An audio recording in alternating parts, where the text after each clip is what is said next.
situação no Rio Madeira hoje é caótica. É caótica. Peixe não tem no Rio Madeira. Peixe não tem.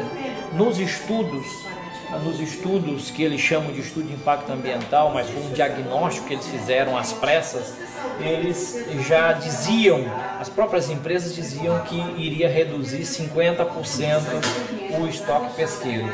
Mas os pescadores que não podem mais pescar no Rio Madeira, que eles são proibidos na área do empreendimento da hidrelétrica, para eles reduziu mais de 70%, mais de 70%. Perderam o acesso ao rio, perderam o peixe, perderam, como eles falam, nós perdemos a perspectiva de vida. Sim, e o que eles prometeram fazer?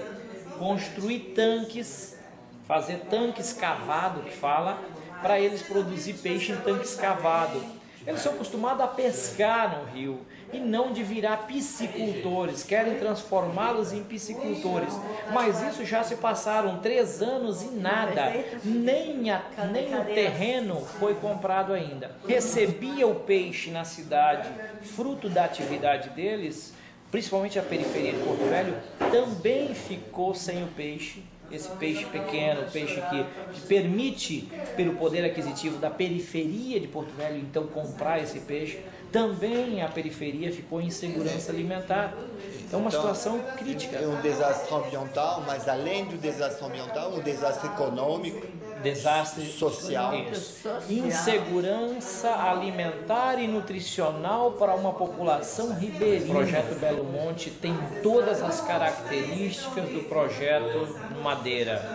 Primeiro, porque a mesma estratégia do governo de atropelar o processo. As empresas são as mesmas e entraram outras.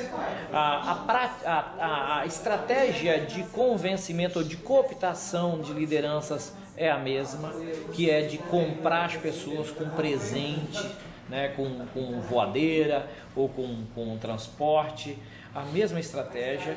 E segundo, deixando sempre para fazer depois as medidas que deveriam fazer antes, como hospital. Porto Velho é um caos à saúde pública até hoje e já está indo para a conclusão da usina de Santo Antônio e ainda não se resolveu o problema de saúde que era para ter sido resolvido antes, porque com um inchaço populacional, mais de 140 mil pessoas Porto Velho recebeu por conta das obras e não se avançou em 3 anos nem na melhoria do único hospital de urgência e emergência. Então, assim, isso também acontecendo aqui em Altamira, ou seja, a mesma estratégia, depois que a coisa estiver acontecendo, aí nós vamos fazendo. Ciências brutais que em nenhum momento os estudos deram conta dessa violência. Em nenhum momento isso foi considerado como um impacto social, de não encontrar respaldo nas autoridades ou na Justiça Federal, no próprio Ministério Público Estadual e Federal, lá que é muito, se não omisso, mas muito lerdo, muito devagar. Com isso, violências em cima de violências, a serviço, infelizmente, maior parte dos advogados, dos promotores, são ligados a grupos econômicos. Então é uma situação delicada. Eu sei que a população expulsa, atingida de Madeira, está a Deus dará. Está a Deus dará.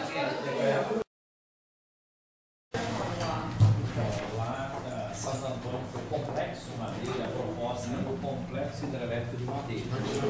Compreende 3 hidrelétricas: Santo Antônio, Giral e também Cachoeira Ribeirão, ou chamada de Cachoeira Guajará. Então a proposta do Complexo Madeira, que é composto dessas 3 hidrelétricas, Cachoeira Ribeirão. Então a ideia do projeto no Madeira, ela é uma integração de obras. São essas 3 hidrelétricas e também as eflusas para viabilizar a hidrovia, né, porque esse aqui é o projeto inicial. Mas em função das resistências da sociedade civil e do próprio governo no processo de licenciamento, Foi quando ainda a Dilma, enquanto ainda ministra na época de Minas Energias, então fatiou o projeto. Então, para diminuir a resistência do próprio marco legal, que complicaria trabalhar todo o conjunto das obras, então passaram a discutir obra por obra. Santo Antônio começou a obra física em 2008, em julho de 2008. E a obra, e como todo início de obra do barramento, ela inicia construindo secadeiras, como aqui. E no período do verão, aproveitando a famosa janela hidrológica, que é o período de verão, e por conta disso, então é o período que os peixes estão aguardando para transpor. No caso nosso da Cachoeira de Santo Antônio, ela é uma barreira natural, e por isso que o projeto de superar barreiras naturais para viabilizar a hidrovia. Então, por conta de ser uma cachoeira, então os peixes estavam aguardando o rio encher para ele subir, processo de reprodução. E lá nós tivemos, foi divulgado em torno de 14 toneladas de peixes que morreram no início, mas pescadores da região que trabalharam no processo lá de retirada desses peixes falam em 40 toneladas. Ou seja, todo o peixe que estava esperando para subir para o processo de reprodução, começamos por aí. O primeiro grande impacto foi na pesca, assim como aqui. O peixe sumiu do Madeira. Lançamos um documentário há pouco, em abril, Desbarrancados, que tem os indígenas do Vale do Guaporé, que estão a mais de 200 quilômetros acima de Jirau. E eles, tanto do lado do Brasil como da Bolívia, o peixe sumiu. Ou seja, há uma insegurança alimentar e nutricional, que é a base das populações ribeirinhas, das populações indígenas. O planejamento da obra. Primeiro, porque ela não convoca a população para decidir se concorda ou não em perder o seu estoque pesqueiro. Começa-se por aí. E segundo, a intervenção física da obra é brutal, porque ela provoca toda a movimentação de toda a fauna aquática. Ou seja, no caso do Madeira, os grandes bagres, porque os grandes bagres do rio Amazonas, ele tem como um dos principais berçários os afluentes do rio Madeira. Nós precisamos discutir qual é o modelo energético que nós queremos para a Amazônia e para o Brasil. O discurso fácil e que se vende para o mundo, e a partir da chamada pegada ecológica, é de que a hidrelétrica é menos poluidora. E por ser a água um bem público e que, portanto, então é menos impactante. Só que aí não se discute como é que essa matriz energética ela está estruturada.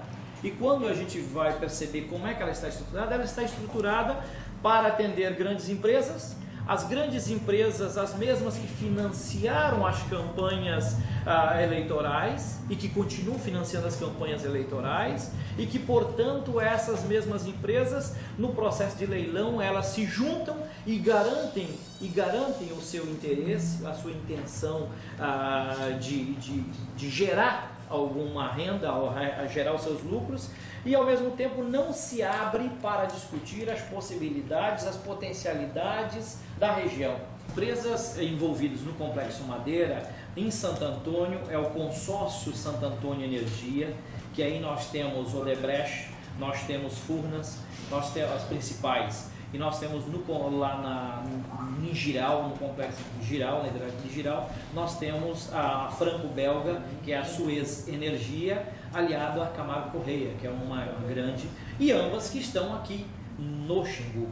Ou seja, o que eles aprenderam a fazer lá no Rio Madeira, eles estão fazendo aqui, que é fazer de qualquer jeito, infelizmente. São senhores dos destinos dos povos da Amazônia e no caso lá do Rio Madeira, porque elas que dizem como que vai ser. Você não vê uma instituição ou um conjunto interinstitucional monitorando isso. Você deixa na mão das empresas, elas é que fazem tudo.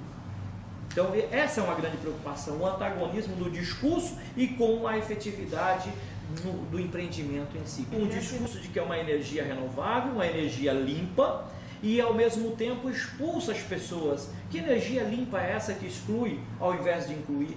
quando que o discurso também do governo é de inclusão social, você vê que não tem a mesma preocupação de minimizar os problemas ou de incluir durante o processo de licenciamento a real situação dessas famílias que são atingidas e que estão sendo expulsas. Elas ficam em segundo plano. Depois que está licenciada a obra, é que aí vem se discutir o problema das famílias. E aí qual que é a primeira solução? Não, primeiro que você tem que sair. Você tem que sair, não lhe é dado outra alternativa, não lhe é dada a oportunidade de dizer, não, eu não quero sair, não, você tem que sair.